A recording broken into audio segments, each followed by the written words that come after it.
Hi guys, this is Amit Borkar and once again most welcome on my YouTube channel Amit Biology. So last 4 lectures हमने Morgan के experiment के ऊपर हमने बनाए हुए हैं और आज का ये जो लेक्चर है वीडियो लेक्चर ये लास्ट लेक्चर रहेगा मॉर्गन के एक्सपेरिमेंट के ऊपर। सो अभी तक मॉर्गन के एक्सपेरिमेंट में जितने भी चीजें हुई है वो सभी हमने हमारे पुराने वीडियो लेक्चर में हमने डिस्कस किए। ठीक है, तो लास्ट वीडियो लेक्चर मेरा तो जो था मॉर्गन का पार्ट 4 उसमें मैंने एक डायहाइब्रिड क्रॉस का एग्जाम्पल लिया था। कौन सा एग्जाम्पल था? वो एग्जाम्पल था white miniatures and wild types. ठीक है, ये एग्जाम्पल था। सो इससे पहले भी मैंने आप लोगों को कहा है कि Morgan carry several several dihybrid crosses. उसमें से हमने 2 एग्जाम्पल्स यहाँ पे पढ़ने की कोशिश की है। तो उसमें से पहला एग्जाम्पल हमारा ये था, ये अभी यहाँ पे मैंने लिखा हुआ है। और उस वीडियो लेक्चर में, लास्ट वाले वीडियो लेक्चर में हमने उसका रिकॉम्बिनेंट 36.1% निकाला था और अब पेरेंटल कौन कितना होगा 63.9, मतलब टोटल 100 में से। सो ये पेरेंटल हो गया 63.9%, वाइल द रिकॉम्बिनेंट जिसको हम नॉन पेरेंटल भी कहते हैं ये हो गया 36.1। ठीक है, तो ये किस तरह से निकाला हुआ है ये समझने के लिए आपको लास्ट वाला वीडियो लेक्चर आपको देखना पड़ेगा, पार्ट 4। सो सेम मॉर्गन का हमने दूसरा एग्जाम्पल हम डिस्कस करने वाले हैं। ये वाला कौन सा? Yellow, white and wild type.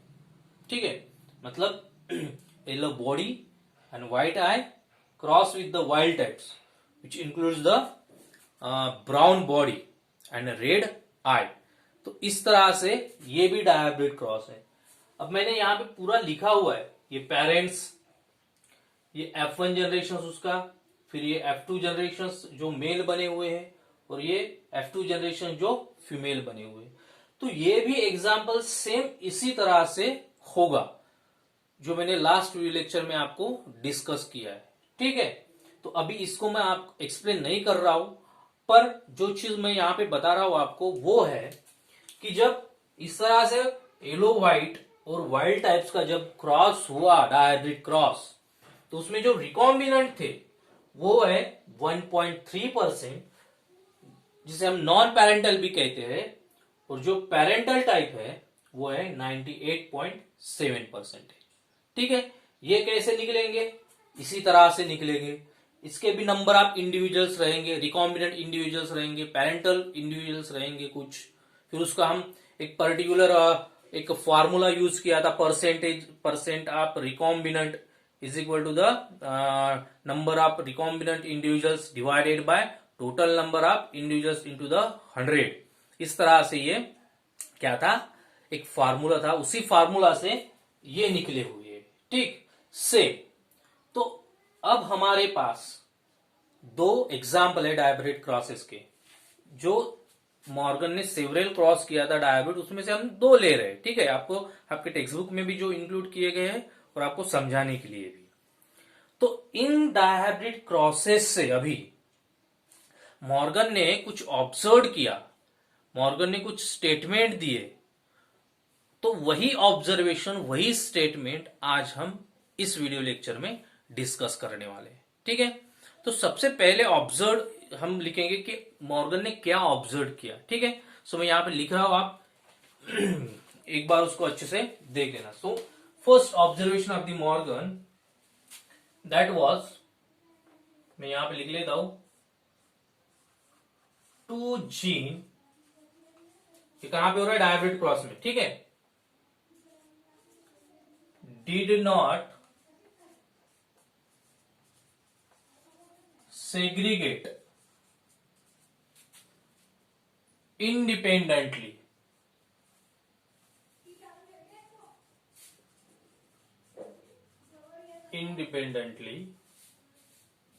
of each other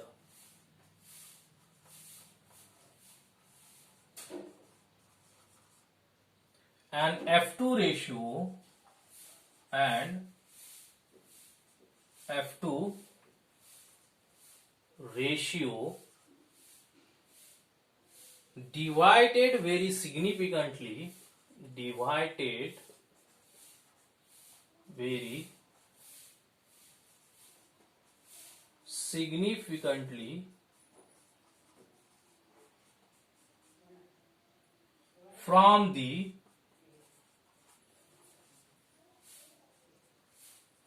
nine as to 3 as to 3 as to 1. ठीक है, एक बार आप पढ़ लेना क्या है तो 2G इन डायहाइब्रिड क्रॉस, ठीक है, मॉर्गन के इन अ dihybrid cross 2 genes did not segregate independently of each other and F2 ratio deviated very significantly from the 3 as to sorry 9 as to 3 as to 3 as to 1. ठीक है, तो इस observations के लिए समझने के लिए हमें थोड़ा मेंडेल्स के डायहाइब्रिड के क्रॉस को हमें थोड़ा याद करना है. मेंडेल्स का जब डायहाइब्रिड क्रॉस किया था आपको पता होगा, राउंड येलो यानी ग्रीन रिंकल्स, अब रिंकल ग्रीन इस तरह से उसका था. उस डायहाइब्रिड क्रॉस ने मेंडेल्स ने थर्ड लॉ ऑफ इनहेरिटेंस दिया था. उस थर्ड लॉ ऑफ इनहेरिटेंस में मेंडेल्स ने क्या कहा था कि one allelic pair is not dependent on the another allylic pair. This is the third law of inheritance. मतलब जब डायहाइब्रिड क्रॉस होता है या फिर पॉलीहाइब्रिड क्रॉस होता है तब उसमें जो वन एलेलिक पेयर जो रहती है पेरेंट्स की, वो one allelic pair is not a dependent. That means this law is also called as the independent assortment. इसी लॉ को इंडिपेंडेंट असॉर्टमेंट कहा था उसने. तो मेंडल ने क्या कहा था, मेंडल ने ये कहा था कि दो जीन ये क्या हो रहे हैं, इंडिपेंडेंटली असॉर्ट हो रहे हैं. ये मेंडल का था जो कुछ भी दिया था ऑब्जर्वेशंस. और उसने ये भी कहा था कि there is a F2 ratio जो है डायहाइब्रिड क्रॉस का, वो कौन सा था, 9 as to 3 as to 3 as to 1 था. बट जब मॉर्गन ने एक्सपेरिमेंट किया तो मॉर्गन के एक्सपेरिमेंट में वो चीजें दिखाई नहीं दी. मतलब जो डायहाइब्रिड क्रॉस में इन दोनों ये जो एग्जांपल हमने लिए, इन दोनों डायहाइब्रिड क्रॉस में जो two genes are not independently assort, वो इंडिपेंडेंटली असॉर्ट नहीं हुए जो कि मेंडल में हुए थे, पर इसमें नहीं हो पा रहे थे.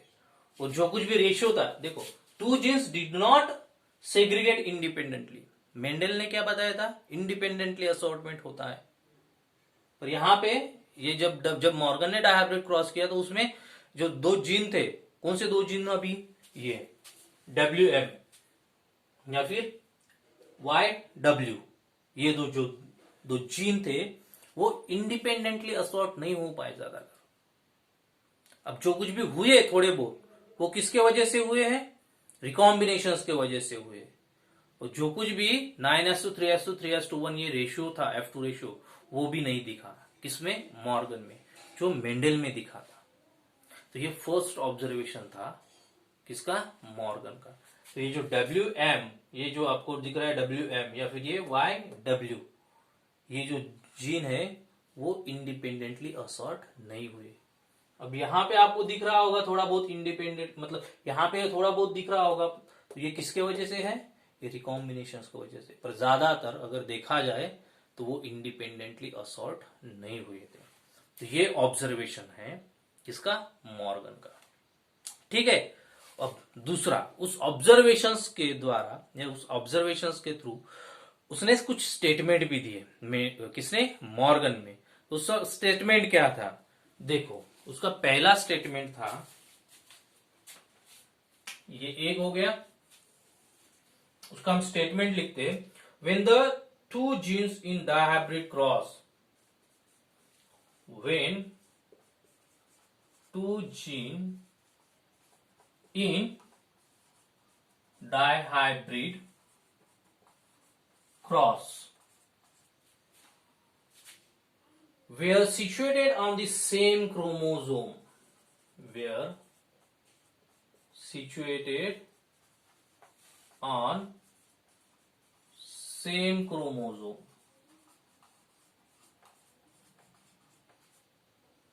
were situated the same chromosome, the proportion of parental gene combinations, the proportion of parental gene combination, the proportion of parental gene combination were much higher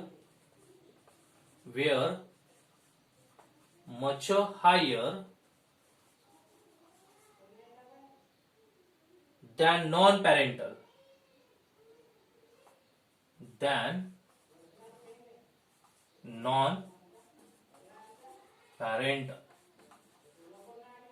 ठीक है। ये इसको हम, ठीक है, देखो, when two gene in a dihybrid cross were situated on the same chromosome, ये were situated on the same chromosome, the proportion of parental gene combinations is much higher than the non parental. Proportion या फिर आप उसे percent भी कह सकते हो, ये जो वर्ड है ना, इसे आप परसेंट भी कह सकते हो, ठीक है। The percentage of the parental gene combination is much higher than the non parental. ये बात आपको समझ में आ रही है कि जब जीन अगर एक ही क्रोमोसोम पे, सेम क्रोमोसोम पे अगर लोकेटेड है, तो जो पेरेंटल जो जीन कॉम्बिनेशन है वो नॉन पेरेंटल जीन कॉम्बिनेशन से क्या रहेगा, ज्यादा रहेगा। अब देखते यहां पे देखो, यहां पे भी देखो, पेरेंटल टाइप कितना है 63.9 और नॉन पेरेंटल कितना है 36.1। समझ में आ रहा है? मतलब ज्यादा कौन सा है, पेरेंटल है या नॉन पेरेंटल है? पेरेंटल ज्यादा है 63.9। इस एग्जांपल में भी देखो, इस येलो व्हाइट और वाइल्ड टाइप्स में भी, इसमें भी पेरेंटल टाइप्स कितना है 98.7%। This is the parental gene combination and 1.3 non parental gene combination. समझ में आ रहा है आपको? मतलब ये हुआ कि ये जो W और M है या फिर Y और जो W है, ये जो दोनों जीन है वो सेम क्रोमोसोम में है। This two genes are located on the same chromosome. समझ में आ रहा है आपको?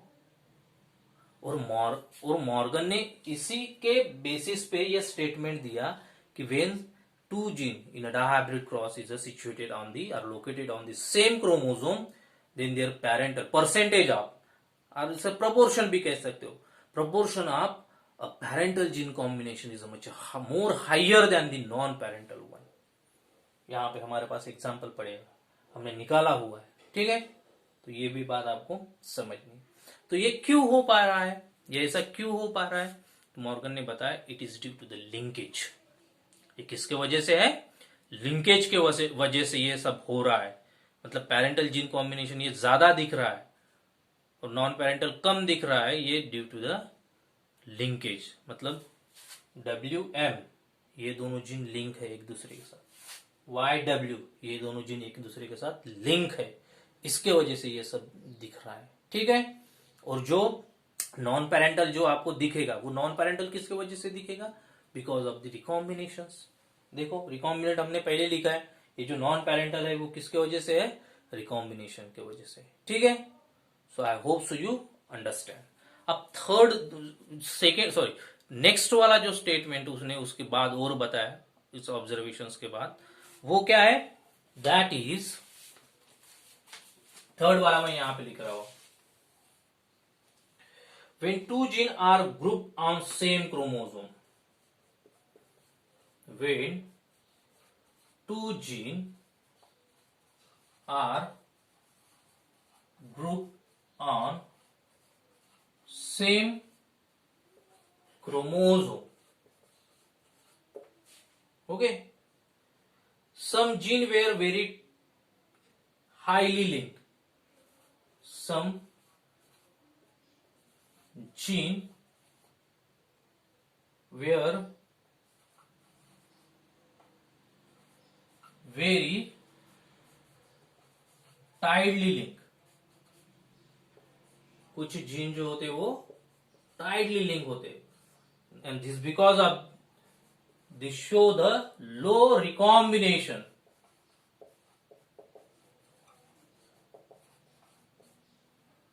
and while other are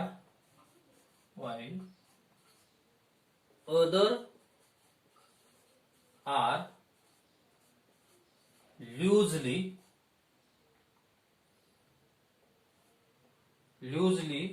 linked, show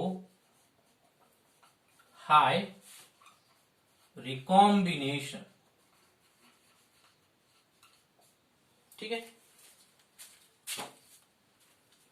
अच्छे से एक बार पढ़ लो आप क्या है। तो when two gene are grouped on same chromosome, जब दो जीन्स एक when two genes are grouped on the same chromosome, एक ही क्रोमोसोम के ऊपर वो ग्रुप बनाते हैं, लिंकेज ग्रुप जिसको हम कहते हैं। सम जीन, कुछ जीन जो होते हैं वो वेरी टाइटली लिंक होते हैं, टाइटली, और वो क्या दिखाते हैं, लो रिकॉम्बिनेशन दिखाते हैं। ठीक है, रिकॉम्बिनेशन दिखाते ऐसा नहीं है, दिखाते बट लो रिकॉम्बिनेशन दिखाते। वाइल तो कुछ जीन जो होते हैं वो लूजली लिंक होते हैं और वो ज्यादा रिकॉम्बिनेशन दिखाते हैं। हम इसको एग्जांपल के थ्रू समझने चाहते हैं। देखो अभी अब ये देखो, ये क्रोमोसोम है, ये एक्स क्रोमोसोम है। ठीक है, इस एक्स क्रोमोसोम के ऊपर डब्ल्यू भी है जीन, वाई भी जीन है प्रेजेंट, और एम जीन सेम क्रोमोसोम पे है ना। व्हाइट या फिर ये जो येलो मिनिएचर्स, इसके लिए जो जीन है ये सेम क्रोमोसोम पे है अकॉर्डिंग टू द मॉर्गन्स। ठीक है, तो अगर इस तरह से ये अगर ग्रुप बनाता है, ये अगर WM अगर ग्रुप बनाता है, या फिर WY अगर ग्रुप बनाता है, या फिर YM अगर ग्रुप बनाता है, कुछ भी बनाता है, तो हमारे पास क्या है, WM और दूसरा YW। ठीक है, तो कुछ जो जीन है वो वेरी टाइटली लिंक है। अब यहां पे जब टाइटली लिंक होंगे तो लो रिकॉम्बिनेशन। अब देखो ये WM, इनका रिकॉम्बिनेशन कितना दिख रहा है, 36.1, कितना है, 36.1। और यहां पे देखो YW, इनका रिकॉम्बिनेशन कितना है, 1.3। मतलब 36.1 ज्यादा हुआ या 1.3 ज्यादा हुआ, 36.1 बराबर है। मतलब W और ये M, ये जो दोनों जीन है ये कैसे लूजली लिंक है, लिंक है, they are linked but loosely linked, that's why they show the high recombinations। and YW, ये दोनों जो जीन है, these genes are tightly linked, ये कैसे tightly linked है, that's why they show the low recombinations 1.3। आपको समझ में आ रहा है। देखो W और M ये सेम क्रोमोसोम के ऊपर है, बट ये दोनों जो है वो लूजली लिंक है, इसलिए इनका रिकॉम्बिनेशन कितना दिख रहा है, 36.1 ज्यादा, हाई रिकॉम्बिनेशन। देखो लूजली लिंक, हाई रिकॉम्बिनेशन।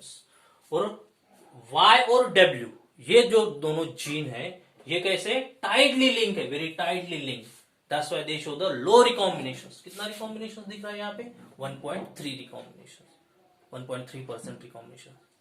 तो आपको समझ में आ रहा है। तो इन ऐसे सेवरल डायबिट क्रॉस किए, हमने 2 एग्जांपल लिए यहाँ पे, पर ऐसे जैसे ही उसने सेवरल डायबिट क्रॉसेस किए मॉर्गन ने, तो उसने इस तरह से ऑब्जर्व किया और इस तरह से उसने स्टेटमेंट दिया। तो ऑल अगर हम इस सभी को देखते हैं तो इसका मतलब क्या होता है, मैं 3 इसमें आपको बता देता हूं कि अगर क्रोमोसोम और उसके ऊपर रहने वाले जीन अगर टाइटली लिंक है, बराबर है, तो वो लो रिकॉम्बिनेशंस करेंगे। मतलब लिंकेज क्या हो रहा है, इनवर्सली प्रोपोर्शनल हो रहा है, किससे, distance between the gene. This is the most important one, linkage are inversely proportional to the distance between the gene. मतलब ज्यादा डिस्टेंस होगा तो वो हाई रिकॉम्बिनेशंस दिखाएंगे, और लो डिस्टेंस होगा तो वो कम रिकॉम्बिनेशंस दिखाएंगे। समझ में आ रहा है। अब टाइटली लिंक रहेंगे या फिर नजदीक रहेंगे तो हाई, बराबर है। सॉरी, अगर टाइटली लिंक है और नजदीक नजदीक में है क्रोमोसोम के, तो टाइटली लिंक है और नजदीक नजदीक में है तो वो लो रिकॉम्बिनेशन दिखाएगा, और डिस्टेंस ज्यादा है, फार है, और वो लूजली लिंक है तो रिकॉम्बिनेशन ज्यादा दिखाएगा।